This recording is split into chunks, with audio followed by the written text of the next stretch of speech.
Hi, my name is Thomas Mirak.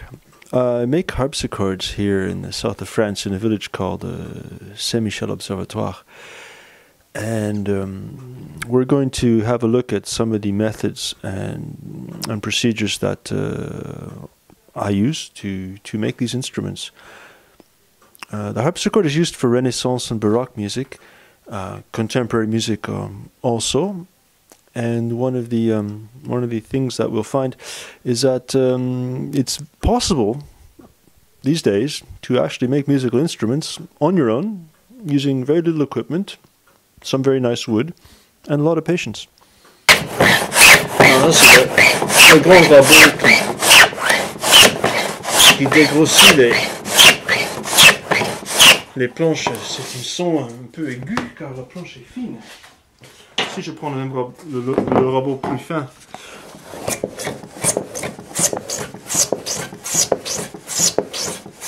c'est pas le même son et c'est pas le même copeau.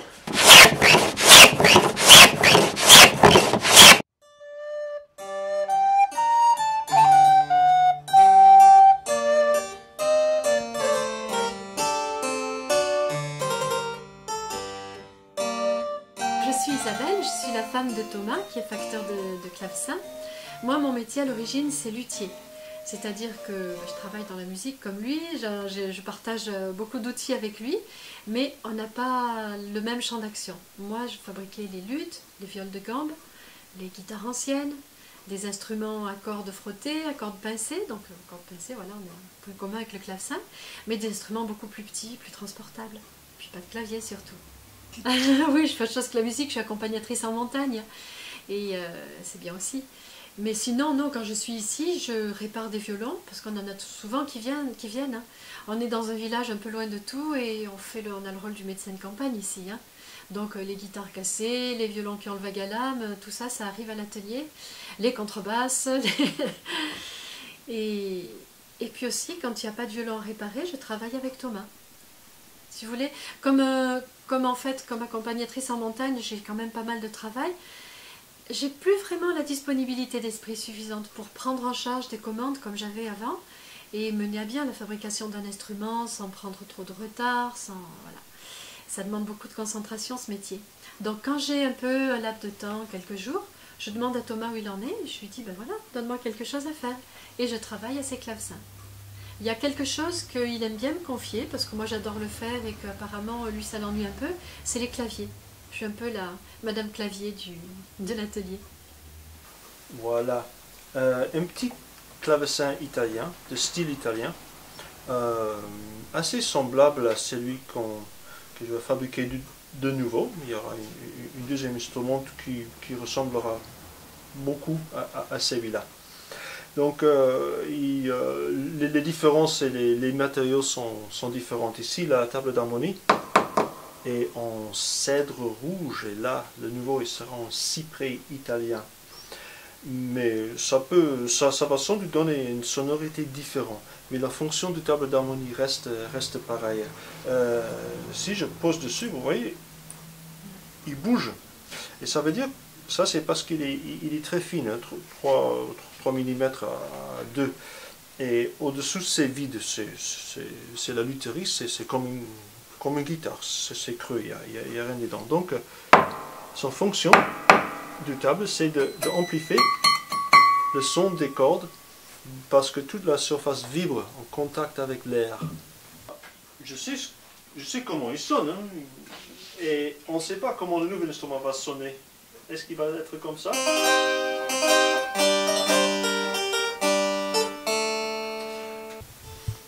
Voilà les planches de bois brut. Donc ça vient de la scierie, aux diverses scieries on achète. En bas c'est du tilleul qui est scié sur place avec une scierie mobile. Les planches sombres c'est du noyer. Et en haut c'est des planches de peuplier qui ont été sciées à peu près une dizaine d'années. Donc le bois reste ici, il s'adapte à sa nouvelle vie de planche plutôt qu'à un arbre vivante. Et il attend que de temps en temps je vienne chercher une planche et le convertisse en cote ou fond de clavecin. Donc ici, ces planches de bois en cyprès sont très fines, voilà, pas très épaisses. Ils vont être, je vais le découper, là je le place pour trouver la surface des tables d'harmonie de l'instrument. La table d'harmonie, c'est la partie de l'instrument sur laquelle les cordes sont posées qui vibrent pour donner, pour qu'on entende, pour transmettre l'information à l'air. Donc les tables ont besoin d'être fines et sans défaut. S'ils ont des fentes ou des nœuds, ça fait des sons pas agréables et ça donne des faiblesses. Donc on va trouver dans les planches des morceaux où il n'y a pas les nœuds. Là, il y a un nœud. Et on va le faire sauter là. Là, lui va sauter à cause de la coupe. Tout ça, on ne peut pas utiliser là. Il y a une fente, ça ne peut pas aller. Et on va tracer les morceaux où ils vont être joints à l'une à l'autre.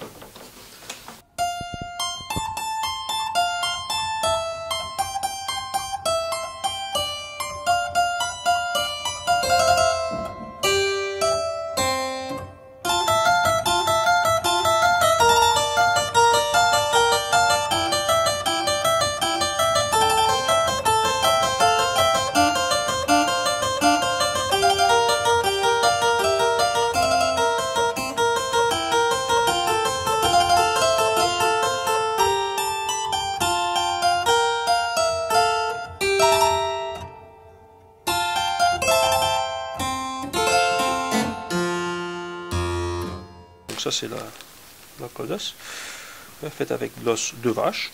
Il y a aussi le col de nerf et la colle de peau, ils sont en haut dans le frigo. Et ça c'est la colle de poisson qui vient de la mer Caspienne. On utilise très peu, on en ajoute à peu près 2% avant collage. Ça ajoute de la tenue, il est très cher et très collante.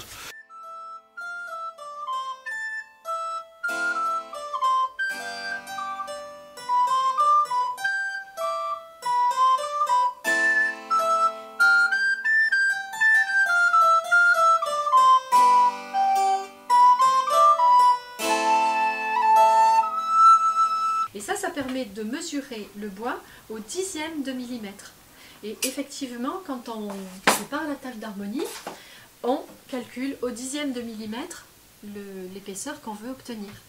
Et alors c'est un gros travail évidemment, puisqu'il faut chaque fois mesurer par petites sections. Je mesure ici, là, etc. Et chaque fois au crayon, je marque l'épaisseur que j'ai. Après je réfléchis, je me dis bon, qu'est-ce que je veux avoir au bout? Où est-ce que je vais enlever encore un petit peu? J'enlève encore 2 ou 3 petits copeaux, je recalcule, je remesure. Donc ça prend énormément de temps, mais ça vaut la peine. Parce que ça, c'est le travail de fond, hein, c'est la voix future de l'instrument.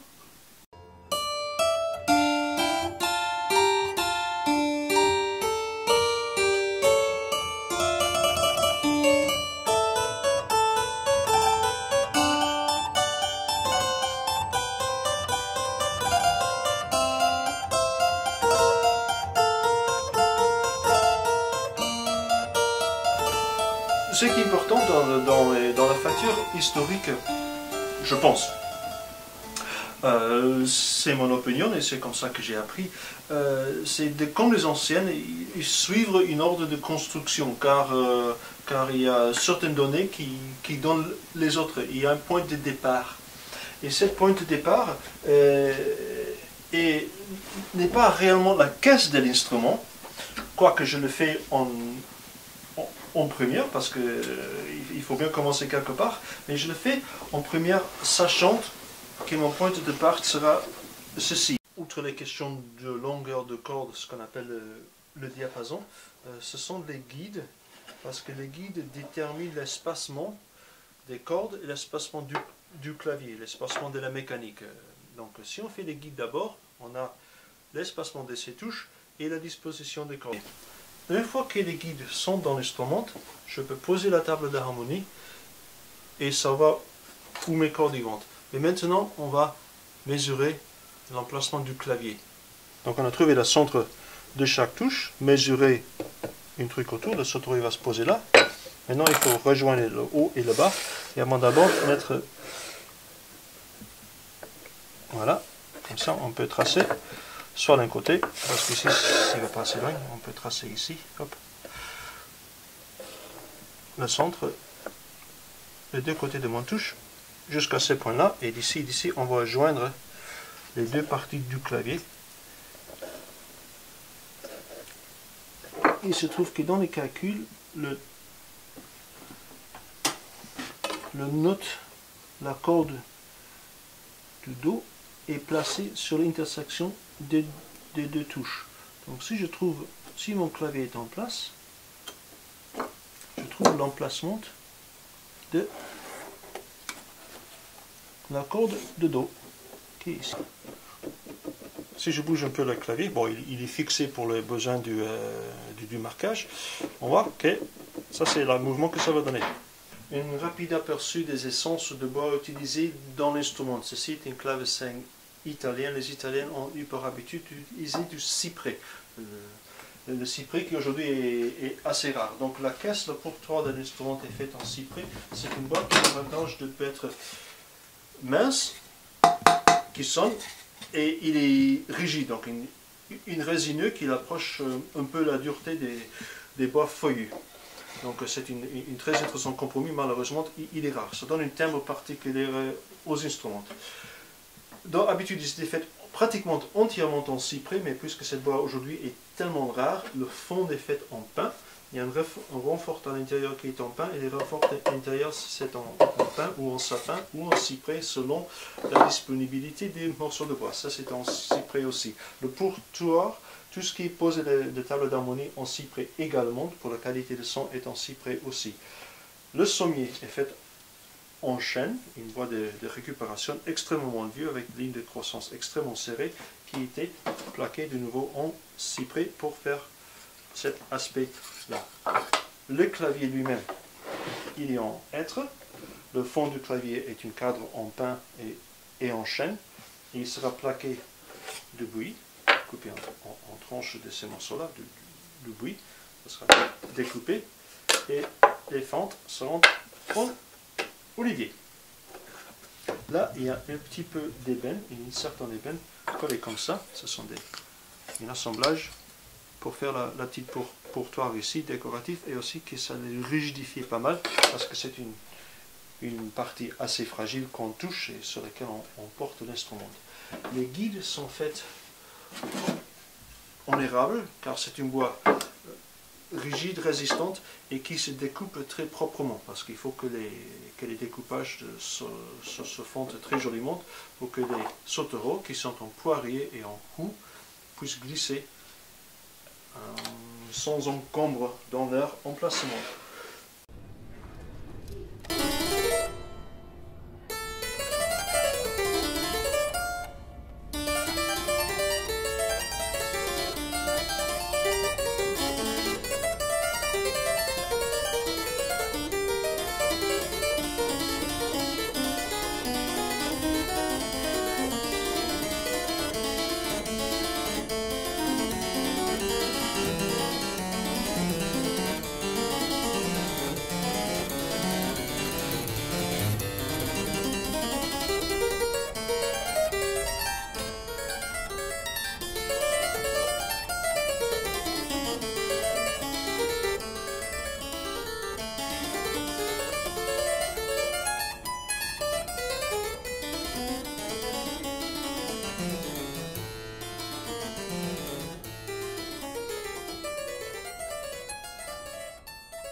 On a découpé les touches dans ce morceau de vieux bois et ça donne une forme, voilà, qui est la forme de la touche, mais qui n'est pas la forme finale. Parce que la forme finale, elle est donnée par la couverture. Et la couverture, elle est en buis. La couverture, elle est en buis parce que le buis, c'est un bois qui est à la fois très résistant, très solide. Il faut quand même penser qu'il y a du frottement là. Il faut qu'il résiste à l'usure, ce bois. Qu'il ne fasse pas comme les marches d'escalier qui font des creux au bout de quelques siècles. Et donc ce bois il est très dur et en même temps il est joli quoi. Le buis, il a une jolie figure. Regarde celui-là, Tu vois, regarde le grain. Il a des yeux ici, il a des lignes, il a un fil, il a un visage, ce bois.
Ces sauteraux, ce sont des sauteraux en bois de poirier. C'est un bois qui est très régulier, très doux, très joli et très stable surtout. Hein. Et donc ces sauteraux maintenant, tu vois, ils sont numérotés de 1 à 44. Et donc c'est important de les numéroter parce qu'ils retrouveront chacun leur petite loge, leur petite maison après. Et maintenant, on va pouvoir travailler dessus parce que là, c'est le corps du sauterau que j'ai. Mais il y a encore du travail. Hein. Il va falloir installer les becs, les plêtres qui vont accrocher la corde. Il va falloir mettre les étouffoirs. Et puis après, il faudra faire l'harmonisation une fois qu'ils vont dans l'instrument. Donc là, on n'a pas encore fini avec les sauteraux. On a juste commencé et c'est pour ça qu'ils sont numérotés. Comme ça, on ne les mélange pas. Donc cette taille est effectivement quelque chose qui n'était pas étranger à l'époque, parce qu'avec la plume, on taille comme ça, on mettait dans l'encre et on écrivait. Donc une claveciniste, c'était censé être quelqu'un de lettré, peut-être, au moins pour écrire des notes, donc il savait tailler une plume pour écrire, donc il pouvait tailler son plume pour son clavecin. Et voilà. En fait, nous, on estime qu'on vit très correctement parce qu'on aime ce qu'on fait et qu'on a le sage est heureux de ce qu'il a. Je crois que c'est le maître mot de l'histoire. Mais d'en vivre avec opulence, non, bien évidemment. Non, non. Alors, il y a deux types, si vous voulez, il y a deux types d'ateliers. Il y a les grands ateliers où ils font des semi-séries, où c'est de l'artisanat plus au sens artisanal du terme. Voilà, on fait des séries, on dégage du chiffre, on a des employés. Il y en a pas beaucoup, hein, mais il y en a un tout petit peu, quelques-uns, qui ont réussi de cette façon-là. Mais ceux qui sont plus attachés, on va dire, aux détails artistiques, à la perfection, si on veut, ou simplement au travail libre et heureux d'être tout seul dans son atelier, mettre à bord, ah ben oui, économiquement, on s'en ressent évidemment. On ne gagne pas des 100 et des 1000. Mais l'argent, c'est une chose. Après, il y a le confort de l'existence, il y a cette liberté dont je parlais. Il y a la reconnaissance aussi des musiciens qui aiment ce que nous faisons. Il y a cet échange constant avec les musiciens. C'est une sacrée satisfaction quand même. Donc je pense qu'il vaut mieux être peut-être un petit peu moins riche en faisant un métier qu'on aime, dans lequel on a de la reconnaissance, quelque chose qui est gratifiant, que de gagner peut-être un petit peu plus en étant anonyme, en étant peut-être pas heureuse, pas heureux, pas épanoui, qu'est-ce que je sais. Enfin moi je suis bien, je suis. Je ne changerai pas ma place contre une autre. En fait, ce clavier-là, en fait, c'est le visage de l'instrument. C'est ce que le musicien voit, c'est ce qui l'inspire. Et c'est sûr, je suis bien d'accord, le plus important, c'est un instrument qui joue bien, qui sonne bien, qui est agréable sous les doigts. Mais un instrument qui est agréable au regard, c'est aussi inspirant, c'est important. Il n'y a pas de petite beauté, je pense. Il y a des tas de petites choses qui s'ajoutent, qui concourent à faire quelque chose d'harmonieux dans son ensemble. Et cette recherche de l'harmonie, enfin pour moi, ce qui me concerne, c'est très important. On a des bois différents et ça fait une petite symphonie pour bois, puisqu'on a ici, on a du... Attends, c'est du buis, ça, oui. C'est le buis qui a beaucoup de figures. Hein. À côté, c'est l'olivier. Hein, donc, c'est un clavecin italien. Il se retrouve avec tous les bois de la Méditerranée. Bon, c'est sûr que l'ébène, lui, il n'est pas très méditerranéen. Mais bon, il est là pour faire valoir le reste, en fait. C'est vrai que c'est un bois qui est très sombre, qui a un côté un peu funèbre, je trouve. Mais il réveille le reste, en fait. Ça chante quand on les met ensemble. Donc, ils vont bien ensemble. Et puis ce que j'aime aussi dans ce clavier, c'est l'idée que ce clavecin, c'est une copie en fait d'un instrument ancien. Et c'est un instrument qui est dans un musée, qui n'est pas en état de jouer. Et moi je trouve ça très très chouette, l'idée de reprendre en fait, de marcher dans les pas de quelqu'un d'autre, de reprendre ses calculs, de reprendre ses cotes, de reprendre ses idées pour la curiosité, quelle voix il va avoir, comment il va sonner. Je trouve que c'est une belle aventure ça.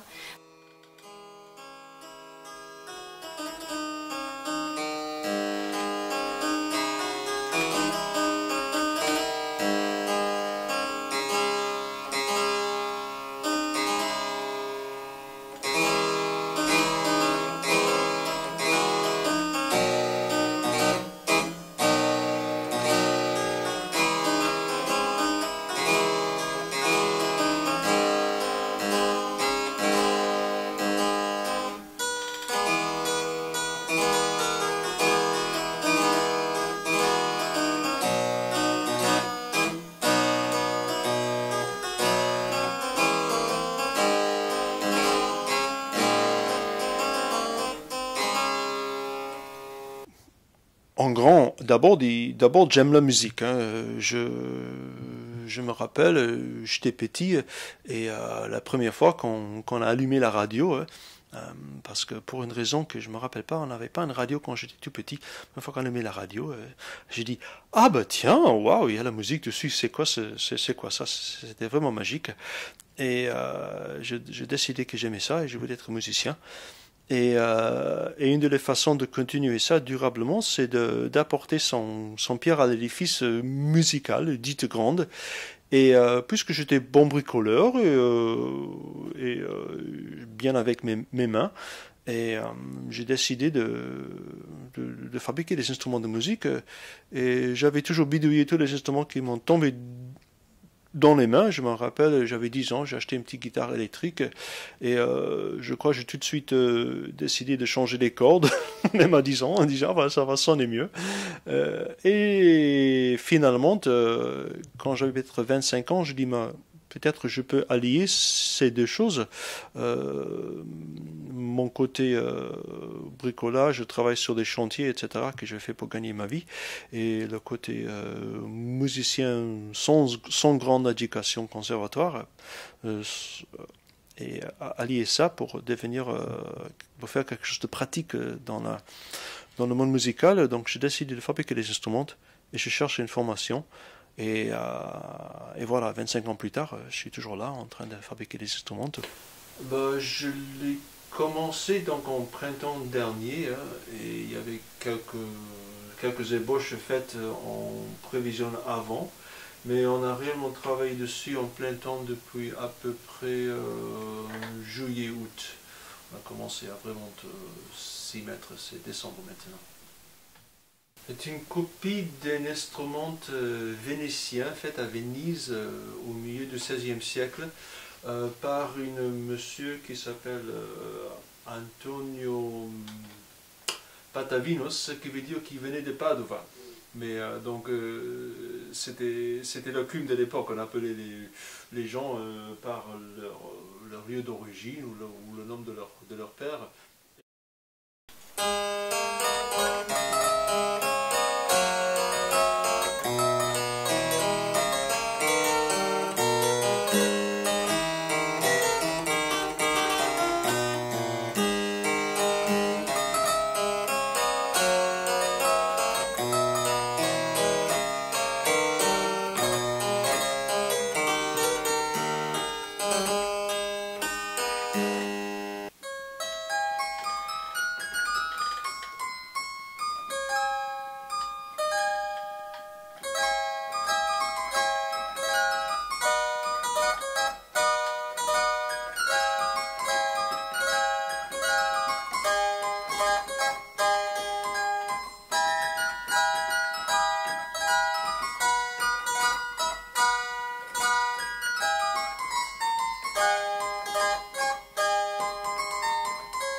J'ai jamais l'impression que c'est réellement terminé. C'est ça qui est bien. Parce que c'est comme un enfant, hein, ça grandit, il fait son chemin, il va faire sa vie sans nous après. Hein. Nous, on l'a lancé comme on a pu, on a fait de mieux possible. Après, nous, comme on travaille dessus, on a le nez dessus constamment. On voit tout ce qu'on pourrait améliorer, toujours, ça n'a pas de fin. Donc il faut tirer un trait à un certain point et puis se dire, voilà, ça c'est assez bien, je le laisse voguer comme ça, et il faut lui laisser un peu de liberté aussi finalement. Hein. Mais oui, moi je suis contente, il me plaît. Oui, oui, j'aime bien ce côté naturel, ce côté, j'aime bien les couleurs, j'aime bien les textures, j'aime bien les dessins. Je le trouve sympathique celui-là, oui, il me plaît bien.